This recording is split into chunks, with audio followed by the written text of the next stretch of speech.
Hello बच्चों, determinant chapter के episode 4 में मैं आप सभी लोगों का पुनः हार्दिक स्वागत करता हूं। आज हम लोग इस एपिसोड में शुरू करने जा रहे हैं लीनियर इक्वेशन का सॉल्यूशन डिटरमिनेंट मेथड से। लीनियर इक्वेशन क्या होती है? अगर एक्स वाई जेड जो अननोन क्वांटिटी हैं उसकी डिग्री 1 हो, 1 पावर में हो, तो वह इक्वेशन लीनियर इक्वेशन होती है। चाहे वह 2 वेरिएबल्स के रूप में हो, चाहे यह एक्स वाई जेड 3 वेरिएबल हो, चाहे 2 वेरिएबल हो। अगर 3 वेरिएबल्स होंगी तो 3 इक्वेशन गिवन रहेगा और 2 वेरिएबल्स होंगी तो 2 इक्वेशन दिए रहेगा। उसको सॉल्व करके एक्स वाई जेड की वैल्यू निकालनी है। देखिए यहां solution of A system of linear equation, रैखिक समीकरण निकाय का हल, ये आपके पास इक्वेशन गिवन रहेगा। a1x plus b1y plus c1z equal to d1, a2x plus b2y plus c2z equal d2, a3x plus b3y plus c3z equal to d3। यह given linear equation है। इसको सॉल्व करके x, y, z की value calculate करनी है। हम इस chapter में इस इक्वेशन को सॉल्व करने के लिए 2 मेथड पढ़ेंगे। पहला मेथड है मैट्रिक्स मेथड, अव्यूह विधि, और दूसरा मेथड है क्रैमर्स रूल, क्रैमर विधि। फर्स्ट मेथड पर बात करते हैं। इस मेथड में सॉल्व करने के लिए सबसे पहले हम लोग मैट्रिक्स इक्वेशन लिखेंगे। Matrix equation ax equal to b माना जाएगा, लेट किया जाएगा, और x को अगर ट्रांसफर करके इक्वल के उधर ले आएंगे तो डिवाइड होगा, मीन्स a इनवर्स बन जाएगा, तो x equal to a inverse b value मिलेगी। ax b क्या है? 3 डिफरेंट टाइप के मैट्रिक्स हैं। वेयर a मैट्रिक्स a किसको मानेंगे हम लोग? ये जो x y z unknown quantity हैं, वेरिएबल्स हैं, इनके कोफिशिएंट इसके साथ जो भी चीज गुणा में रहेगी, a1 b1 c1 इनके कोफिशिएंट होंगे। पहले इक्वेशन की कोफिशिएंट लेकर के पहला रो बना लीजिए, दूसरे इक्वेशन की कोफिशिएंट लेकर के दूसरा रो, तीसरे के लिए कोफिशिएंट से तीसरा रो बना लेंगे। इस तरीके से मैट्रिक्स ए तैयार हो जाएगी। मैट्रिक्स एक्स जो अननोन क्वांटिटी वेरिएबल्स हैं एक्स वाई जेड को लेकर के कॉलम मैट्रिक्स, जिसमें एक ही कॉलम होता है वो कॉलम मैट्रिक्स होता है, तो एक कॉलम मैट्रिक्स एक्स बन गया। और मैट्रिक्स बी जो कोएफिशिएंट हैं जिनके साथ वेरिएबल्स नहीं हैं, 5 6 7 कोई अंक होंगे, उनको लेकर के column matrix d1 d2 d3 यहां माना गया है, इसको लेकर के कॉलम मैट्रिक्स भी बना लेंगे। इस तरीके से ax b 3 मैट्रिक्स हैं, और a इनवर्स की वैल्यू जैसा कि हम लोग पिछले वीडियो में पढ़े हैं, a इनवर्स की वैल्यू निकाल करके मैट्रिक्स b से मल्टीप्लाई कर लेंगे। इक्वेट करने पर x की वैल्यू सॉल्व हो जाएगी, जिसका हम लोग अभी आगे सॉल्यूशन में अध्ययन करेंगे। ये मेथड हो गया।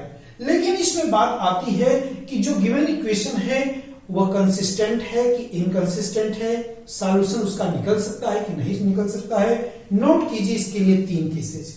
फर्स्ट केस, इफ जो ये मैट्रिक्स है उसके डिटरमिनेंट की वैल्यू 0 नहीं है तो वह यूनिक सॉल्यूशन देगा, मतलब सॉल्व करने पर एक्स वाई जेड के एग्जैक्ट एक सॉल्यूशन मिलेंगे।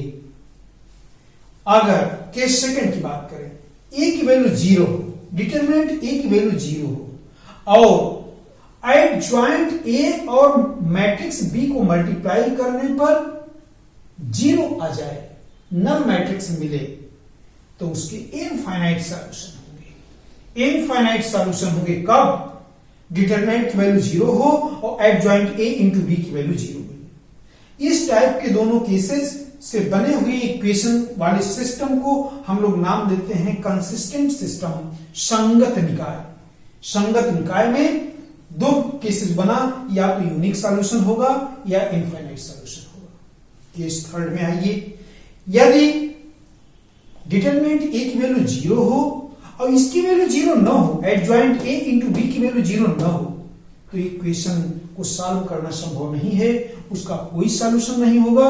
हम ऐसे सिस्टम ऑफ इक्वेशन को इनकंसिस्टेंट सिस्टम ऑफ इक्वेशन कहते हैं। क्लियर हो गई होगी बातें। क्रैमर मेथड से x y z की वैल्यू कैसे निकालेंगे? x equal to delta by delta 1, y equal to delta by delta 2, z equal to delta by delta. अब बात आती है ये डेल्टा वगैरह क्या है? तो डेल्टा होता है इसमें जो कोएफिशिएंट हैं इनको लेकर के बने हुए डिटरमिनेंट की वैल्यू डेल्टा होती है। फर्स्ट रो में a1 b1 c1 पहले इक्वेशन के कोएफिशिएंट, दूसरे रो में दूसरे इक्वेशन की कोएफिशिएंट, तीसरे रो में तीसरे इक्वेशन के कोएफिशिएंट को लेकर के डिटरमिनेंट की वैल्यू जो आएगी वो डेल्टा होगी। डेल्टा 1 पहला कॉलम जो है, पहले कॉलम को रिप्लेस कर दीजिए इस कोएफिशिएंट, इस कांस्टेंट से, बाकी दोनों कॉलम वैसे रहने दीजिए। पहला कॉलम रिप्लेस हो गया d1 d2 d3 से, तो डिटरमिनेंट की जो वैल्यू आएगी वह डेल्टा 1 कहलाएगी। अगर पहला तीसरा वही रहने दें और बीच वाले को कोएफिशिएंट से हटा, कांस्टेंट से हटा दें, तो उस डिटरमिनेंट की वैल्यू डेल्टा 2 कहलाएगी। अगर तीसरे कॉलम को हटा करके d1 d2 d3 कर दें, फर्स्ट सेकंड वही रहने दें, तो डिटरमिनेंट की वैल्यू डेल्टा 3 आएगी। इन चारों डिटरमिनेंट की वैल्यू कैलकुलेट करने के बाद लास्ट में एक्स वाई जेड इस फॉर्मूले से निकाल देंगे। यह मेथड क्रैमर रूल कहलाता है।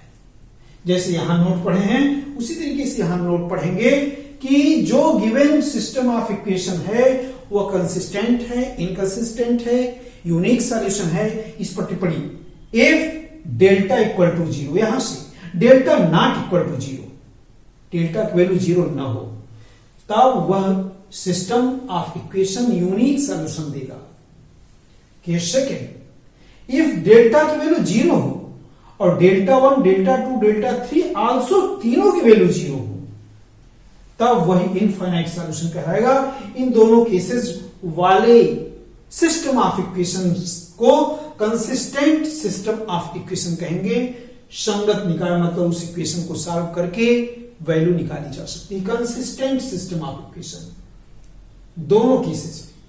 Third case, if delta equal to 0 और डेल्टा 1 या तो 0 हो या तो डेल्टा 2 0 हो, डेल्टा 3 मतलब तीनों 0 होना नहीं चाहिए। तीनों 0 ना हो, एक 0 हो, दूसरा तीसरा 0 ना हो, या दूसरा 0 हो, मतलब कोई एक वैल्यू 0 ना हो, उस इक्वेशन का कोई सॉल्यूशन नहीं होगा। ऐसे गिवन लीनियर इक्वेशन को inconsistent system of linear equation कहेंगे, असंगत निकाय कहा जाएगा। अब मैंने इन दो मेथड पर बात को फोकस किया। इसको कंप्लीट समझने के लिए प्रॉब्लम लेकर के हम आपको समझा रहे हैं। Problem first, solve the given equation by matrix method. अवयव विधि द्वारा इस समीकरण को सॉल्व करना। सॉल्यूशन देखिए कैसे सॉल्व करेंगे। सॉल्यूशन मैट्रिक्स मेथड, ये मेथड हम लोग कौन सा यूज कर रहे हैं? Matrix method. तो सबसे पहले हम लोग मैट्रिक्स इक्वेशन लिखेंगे। Let matrix equation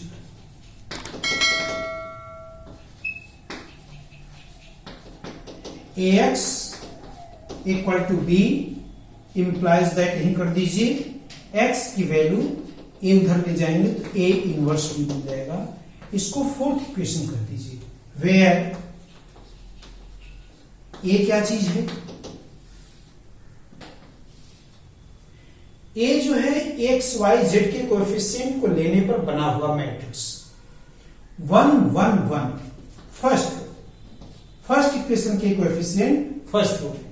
second 1 minus 1 1 1 minus 1 1। Third 2 1 minus 1 2 1 minus 1। यह मैट्रिक्स A हो गया। x क्या है? एक्स वाई जेड का कॉलम मैट्रिक्स। बी क्या चीज है? ये कांस्टेंट जो है 6 2 1 का कांस्टेंट कॉलम मैट्रिक्स, 6 2 1 का कॉलम मैट्रिक्स। अब ये जो मैट्रिक्स है इसका डिटरमिनेंट फॉर्म लिखेंगे और उसकी इनवर्स वैल्यू कैलकुलेट करेंगे। तो डिटरमिनेंट फॉर्म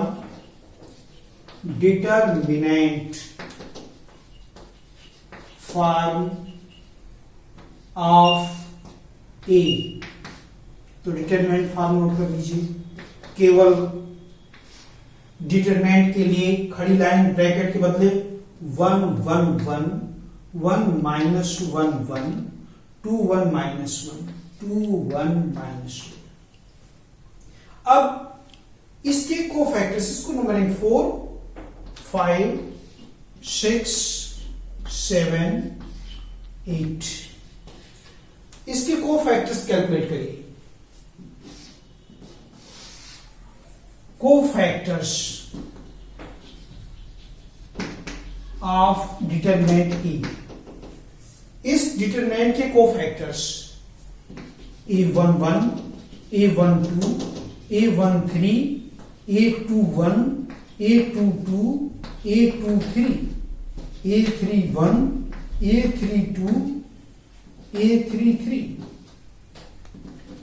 सबसे पहले हम लोग साइन कन्वीनियंस पर बात करेंगे।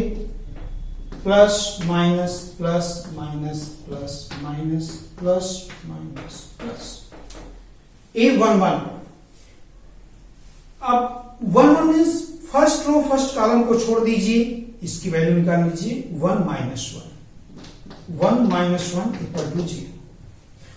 1 first row second column, first row second column -1 -2 -1 -2 means -3। First row third column, first row third column को छोड़ दीजिए 1 + 2 1 + 2 3, ये 3 होगा। 2 1 second row first column -1 -1 -1 2। Second row second column, second row second column, second row second column -1 -2 -1 -2 -3 equal. Second row third column, second row third column 1 -2 1 -2 1। Third row first column, third row first column 1 + 1 1 + 1 equal to 2। Third row second column, third row second column 1 - 1 equal to 0। Third row third column, third row third column -1 -1 equal to -2। ये cofactors calculate हो गया। Cofactors को लेने पर, cofactors को लेकर के आप जो है मैट्रिक्स बना दीजिए। कोफैक्टर्स को लेने पर बना मैट्रिक्स सी कह दीजिए। इसकी पोजीशंस के हिसाब से, जैसे फर्स्ट 3 पॉइंट्स हैं पहले रो के 0 3 3 0 3 3, फिर यहां सेकेंड रो हुआ, सेकेंड रो 2 -3 1 2 -3 1। Third row 2 0 -2 2 0 -2। अब इसके बाद एडजॉइंट मैट्रिक्स, एडजॉइंट ऑफ ए, जो ये सी मैट्रिक्स निकला है इसका ट्रांसपोज कर दीजिए। ट्रांसपोज मीन्स रो को कॉलम में 0 3 3, फर्स्ट रो को फर्स्ट कॉलम 0 3 3 बन गया। Second row 2 -3 1 2 -3 1। Third row 2 0 -2 2 0 -2, third column बन गया। यह एडजॉइंट मैट्रिक्स निकल गया। अब इसके बाद डिटरमिनेंट की वैल्यू कैलकुलेट कर लीजिए। हालांकि यही डिटरमिनेंट की वैल्यू हमको कैलकुलेट कर लेनी चाहिए थी। चलिए यहां से कर लेते हैं। डिटरमिनेंट, ये जो कोफैक्टर्स हैं इनकी करस्पॉन्डिंग एलिमेंट से मल्टीप्लाई कर दीजिए। 1 into A11 plus 1 into A12 plus 1 into A13, 1 1 1 है, तो 1 इंटू A11 की वैल्यू 0 प्लस 1 इंटू A12 की value 3 plus 1 into 3 means 0 plus 3 plus 3 is equal to 6। Determinant की वैल्यू 6 आ गई। Therefore A inverse adjoint A by determinant A। Determinant की value 6, 1/6 और adjoint ऊपर से 0 2 2, 3 माइनस 3 0, 3 1 माइनस 2, इसको उतार दीजिए भाई। ये इनवर्स की वैल्यू आपकी, यहां तक हम लोगों ने कैलकुलेट कर लिया।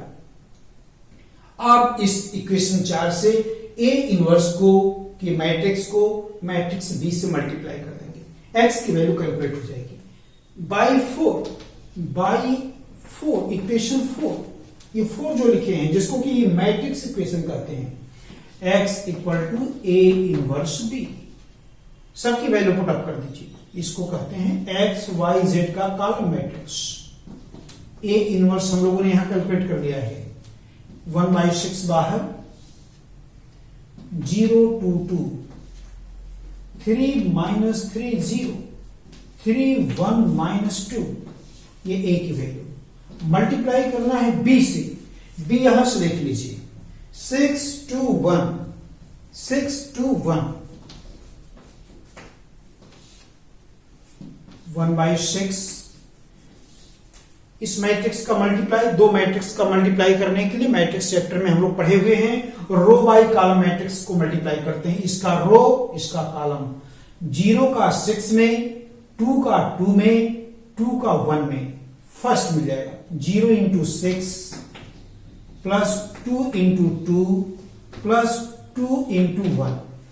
सेकेंड रो के लिए, सेकेंड रो इधर का column, 3 into 6 minus 3 into 2 plus 0 into 1, second row मिल गया। थर्ड रो के लिए, थर्ड रो और दूसरे का column, 3 into 6 plus 1 into 2 minus 2 into 1 equal 1/6, 0 plus 4 plus 2, 18 minus 6 plus 0, 18 plus 2 minus 2 equal 1/6। First row का एलिमेंट 4 2 6, 12 18 इक्वल, अब 1/6 6 से डिवाइड करना है। मैट्रिक्स को किसी नंबर से मल्टीप्लाई करते हैं तो उस नंबर की सभी एलिमेंट्स में मल्टीप्लाई हो जाता है। 1/6 में सब में मल्टीप्लाई होगा तो 1 2 3 मिलेगा। और इधर लेफ्ट साइड में एक्स वाई जेड है। इक्वेट कर लीजिए, इक्वेटिंग बाय इक्वेटिंग, दोनों मैट्रिक्स की इक्वेट करने पर करस्पॉन्डिंग एलिमेंट्स इक्वल, एक्स की वैल्यू 1, y की वैल्यू 2, z की वैल्यू 3। इस तरीके से आपने आंसर प्राप्त कर लिया। और मैट्रिक्स मेथड से किसी लीनियर इक्वेशन को कैसे सॉल्व किया गया, लंबा सा है लेकिन आसान क्वेश्चन है, कठिन नहीं है, केवल लंबा सा है। पहले आप मैट्रिक्स इक्वेशन लिखेंगे, उसके बाद डिटरमिनेंट, कोफैक्टर्स निकाला, कोफैक्टर से मैट्रिक्स बना लिया, इस मैट्रिक्स का ट्रांसपोज कर दिया, एडजॉइंट मिल गया, एडजॉइंट को डिटरमिनेंट से भाग दे दिया, डिटरमिनेंट की वैल्यू यहां कैलकुलेट की गई, डिटरमिनेंट से डिवाइड करने पर इनवर्स आ गया। अब इनवर्स की मैट्रिक्स बी से मल्टीप्लाई करने पर मैट्रिक्स एक्स आ गया और इक्वेट करने पर एक्स वाई जेड कैलकुलेट हो गया। यह problem second, solve the equation by Cramer rules. मैंने क्वेश्चन वही चुन लिया है, केवल मेथड यहां पर क्रैमर रूल है। सॉल्यूशन कैसे देंगे? Solution bye Cramer rule.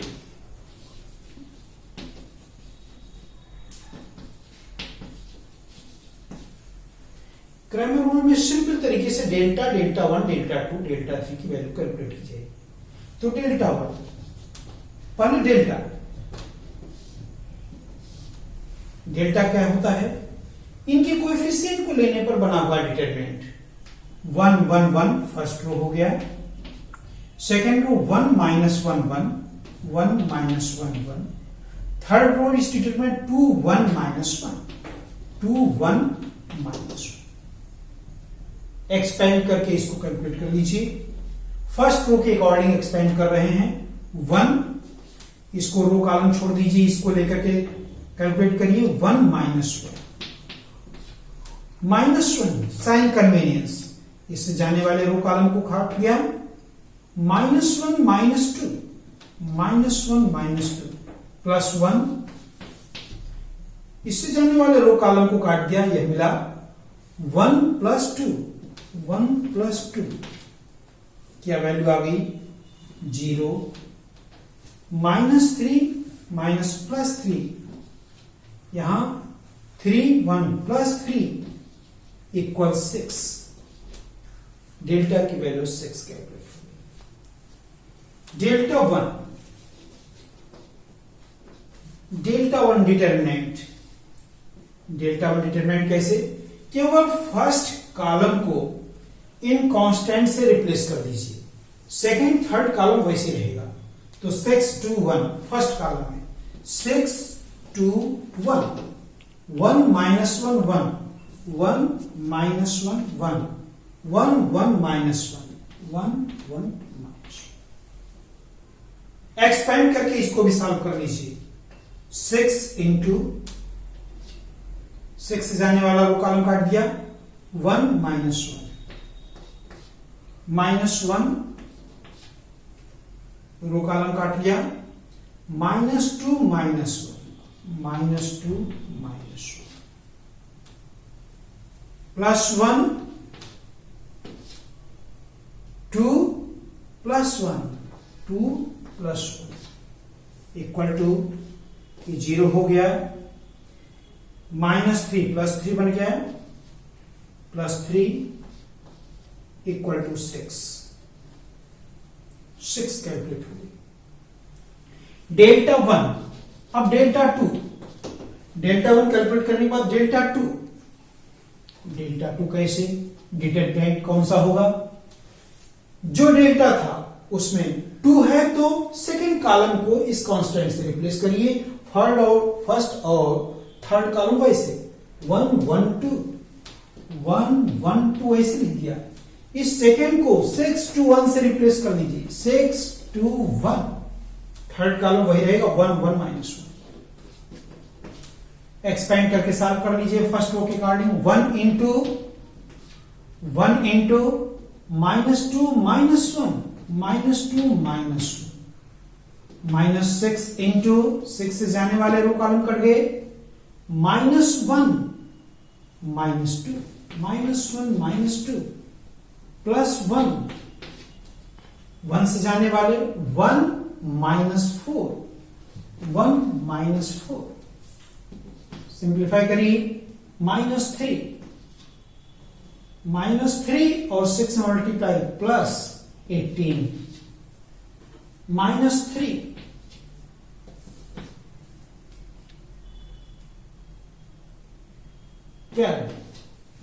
12 हो गया। डेल्टा 2 की वैल्यू 12 कैलकुलेट हो। डेल्टा 3 कैसे कैलकुलेट करेंगे?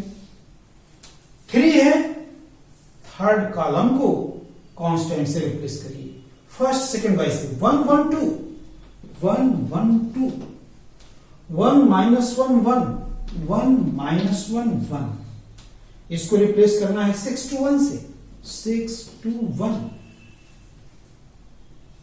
एक्सपेंड करके कैलकुलेट कर लीजिए इसको। फर्स्ट रो के अकॉर्डिंग 1 -1 -2 -1 काट दिया इसको। 1 - 4 प्लस 6 जाने वाले रो कॉलम को 1 + 2 1 + 2 सिंप्लीफाई करेंगे 3 -3 + 3 18 = 80। तो डेल्टा 1, डेल्टा 2, डेल्टा 3 की वैल्यू कैलकुलेट हो गई बाई क्रैमर